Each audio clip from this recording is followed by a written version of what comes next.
Welcome back, guys, for another Random Rant Wednesdays. This week's topic is soul-destroying animes and TV shows and films. So a heads up, a warning, there may be spoilers in this. I'd rather put the warning in just in case I accidentally slip up and do mention something. So, I don't know if everyone's like me, but I love something that makes me feel. Soul-destroying shows are just beautiful. If some you want to make you happy, other times you just want to be absolutely shocked, disturbed, and be thinking about something for days. My first pick for this is an anime. It's quite new, and when I saw it come out, I decided that I wanted to read the manga, which it very much follows the manga. It's quite a good adaptation. And this is Takopi's Original Sin. It starts out with this cutesy like octopus thing, and there's this little girl, she's like dirty and sad and whatever, and this guy Takopi has come down from planet Happy, and his job is to make the people of the planet happy. He meets this very sad little girl,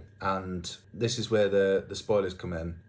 In the first episode, she kills herself. Yeah, pretty like shocking. When I read it, I turned the page and was like, whoa, what do you mean she's dead? And in the anime, it's just as heartbreaking. As you get through, it's just Takopi trying to keep her alive, and it's absolutely soul destroying. Like every part of this is soul destroying. It's really, really sad. It's like, quite human, and shows, you think watching it, it looks very cutesy. The Takopi is a cute little anime octopus thing, and the kids in it are cute anime kids, but the topics and stuff that it covers is dark. Like it's got like parental bad things, and kids hurting each other and bullying, and there's so many like really dark topics in it. And just watching it, you go away, you watched,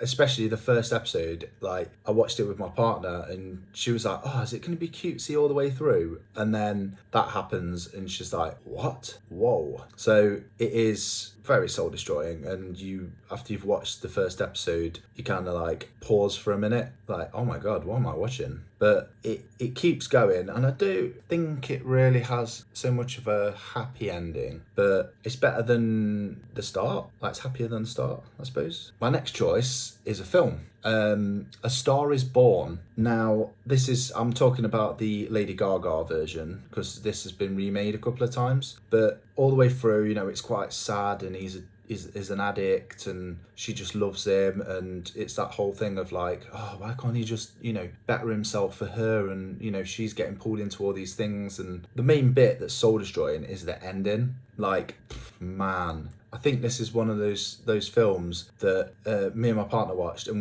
we're holding it together most of the way, and then when it got to the final scene, like we both ended up crying, and it's one of them that's just, you just sit there, and after you've watched it, like, I don't think I might never watch that again, because it's it makes you sad. It destroys your soul. Not much else to say about it apart from the acting was incredible in that. Lady Gaga was pretty good, but Bradley Cooper, oh my god, the scenes, I've seen him do interviews and he stayed in character the whole time, and then I think there was a interview where Lady Gaga said that she, something like she fell in love with him as that character, and then as soon as the filming stopped, he was done, like he's out of character, and it was like, whoa, this person I was basically in love with doesn't exist anymore, and he's just gone.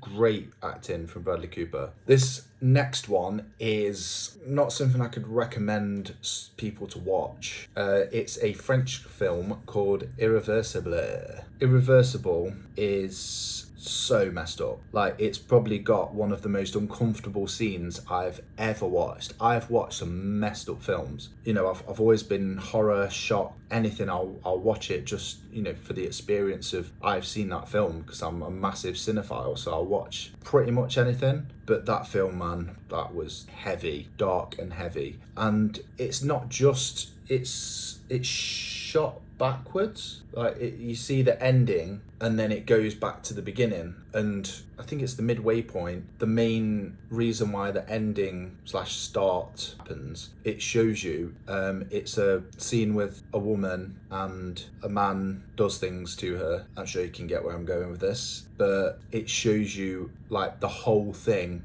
The cameras are just like a single camera shot, and you just sat there watching it. And I remember me and my missus were watching it, and we were just kind of sat there in silence for like, it must be a good couple of minutes that this is going on, and you're just watching the whole thing, like brutally raw, horrifying, like, you know, and this is stuff that happens in real life, and I think that's what makes it so dark and kind of like soul destroying. Like, this is what people go through, and yeah, it's absolutely soul destroying. I would not recommend it for the faint of heart. If you're, you know, sensitive in any regard, I would not watch it. Just stay away from it. As a piece of media, it's groundbreaking of, whoa, this is, you know, so dark and visceral and real. But apart from that, it's dark and visceral and real. So if you can't handle that, do not watch this film. Another film that's on this type of thing, kind of like irreversible, the Dutch original version of Speak No Evil. So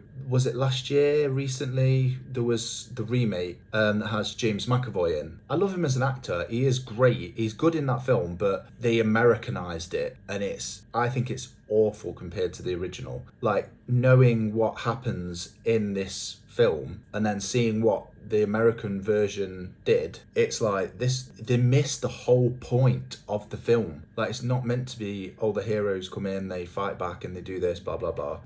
It stuck quite close to it until I think it's about halfway, maybe 3/4, but the ending was the major difference, and I don't know why they did it. Like, what's the point in remaking a film that's this visceral and not doing the ending the same? Like, some films that they've done American adaptations of and kept exactly the same, not changed it up pretty much shot for shot, they still don't hit right because maybe the acting's off, or the way they shot it is slightly different, or the lighting, or, you know, it's that Americanization that they do where they'll shoot it a certain way. Maybe, you know, maybe it's the director, he's not directing the cast as well as the original would, or whatever the case. The ending of the original is brutal. It's if you enjoyed the American one because you've never seen the original, go and watch the Dutch version. I can't remember if there's a dub, but if not, just watch it subtitled. It's, you know, you will be shocked. It's soul destroying. Like, just oh my god, it's another one that's hard to watch. It's not as bad as Irreversible, but it's pretty close. Like, I can't remember why I ended up watching it. I must have seen something somewhere online about it, because I didn't watch it when it first came out. I probably watched it a year or two after, and then when I watched it, it was probably a year or two after that they announced the American one. And yeah, I remember just putting it on, not knowing what was going to happen, and I thought, oh, it's, you know, oh, it's going to be just a usual family gets kidnapped / held hostage kind of thing, and then, man, that ending. Whoa. My next pick will be another film, The Road.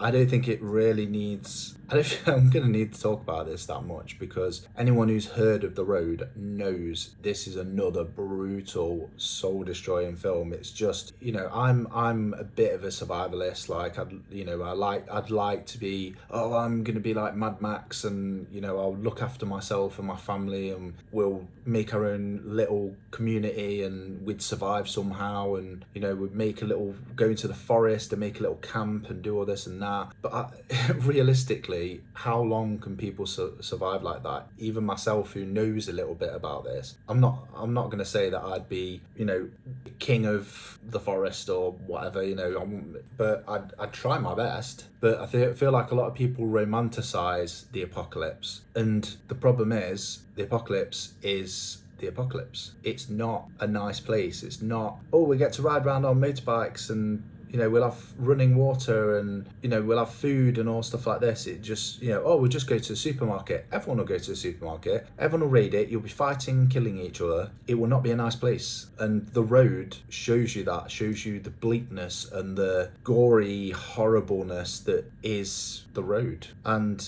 I haven't watched it for quite a while, because it's, all of these films are something that you tend to watch once and they leave an impact on you. They take a piece of your soul, and that's why you remember it. But I think I need to watch it again, because I haven't watched it since I've had a family, so maybe it would affect me even more, because what I remember about it is, it's horrible. He's got his little boy with him, and you want to protect your child, and now I've got that paternal instinct, and maybe I would relate to it even more. So I just watched it before and was like, whoa, this is really messed up. Oh my god, how dark it is and all this. But now I'd probably watch it now and be like, oh, that's even way worse now. I feel it. My final pick is also one of my favourite films. There's been some alright Stephen King adaptations, and I'm sure now I've said that, you'll probably know what I'm going to say. The Mist film version. I haven't actually bothered with the series they did, because, I think the film did it good enough, and turning it into, however many, let's say 8 episodes, 8 hours of stuff. Do you need to do that? I feel like the film did a great job of, the mystery and the weirdness and all the paranoia of people being trapped together with not knowing what is going on outside. And obviously the soul destroying part is the ending. Some films aren't that soul destroying throughout. Irreversible is, but that's a rare case. A lot of films that are messed up and soul destroying, it's the ending. And The Mist, oh man, he loses his family by his own hand. Like, if you were in that situation, you'd probably do the same. You're like, we're trapped in a car, these horrible monsters are going to come and brutally kill my family that I care about. I'm going to save them. Save them from a worse fate, which is heroic in its own right. But I don't know, would you be able to do it? I don't know if I could. It would probably be, if that was me, I would probably have to wait until the monsters are literally like getting into the car, like we have absolutely no way out, we are going to die by these horrible creatures, pow pow pow. That would be it. I don't think I'd be able to do it until I know. Like, if we were stuck and it's like, oh my god, we're gonna die, I'd just be like, I'll have to wait until the absolute last second if I was going to do something like that. But just him doing that anyway would have been bad enough, but the fact that he does it and then they show up to save them, and it's like, oh my god, I don't believe it. That's just horrible. And it's that sinking feeling after you've watched that scene, and you just, oh man, what would you do in that? You'd be done. You'd be absolutely done. Oh man, I can't even imagine. Like, it's awful, soul destroying. But yeah, that wraps this episode up. A lot of soul destroying, horrible media, but some people like this stuff. I like it. Occasionally, I might have to go and watch like an episode of SpongeBob or something afterwards, just to kind of bring the mood up a bit. I won't want to exclusively watch this kind of content, but every once in a while it's good to kind of reconnect with humanity in media. Like, a lot of stuff like Marvel and superhero-y kind of things, a lot of things are happy endings, and life isn't a happy ending. You don't always get what you want. Horrible stuff happens, and I feel like seeing that, if you watch this kind of stuff and you see horrible things happen that could happen, apart from The Mist and like the happy alien coming down and stuff like that, but I feel like soul destroying stuff in general just makes you appreciate what you've got. Because like The Mist, you're like, oh man, I can't, and The Road, I can't believe that kind of thing could happen to your own family. And it's like, oh, I'll go hug my kids now or something. But all these other things, you kind of, it makes you feel something and feel human again. Whereas a lot of content these days is all happy and funny or over the top just for like something to watch, like brain dead stuff just to consume, and then bring new film and consume that and not think about the world and how horrible the world can be. This kind of content kind of brings you back down, and you might, I feel like some of these films you could watch and then it might change your perspective on life. Like you could literally sit and kind of go, whoa, I need to reevaluate things because that could happen to me, or it could happen to someone that I care about. You might go text your friend or something because, or maybe someone has had something like horrible happen to them. Obviously not the same as, unless it's irreversible, and that's kind of like, whoa. But, there might be something where someone's lost their family or something. You see it and you get to feel that and go, oh, I bet I'm going to message this person because I now have, feeling. I can imagine how horrible they must feel. So I feel like there is a place for soul-destroying content, just not all the time. So like, subscribe, and comment below, what have you got that is a soul-destroying anime, TV show or film? Because I may have watched most of them, I don't know, but I would love to hear your thoughts, and maybe you can suggest some for me to watch. Maybe I'll talk about some more in the future. Peace.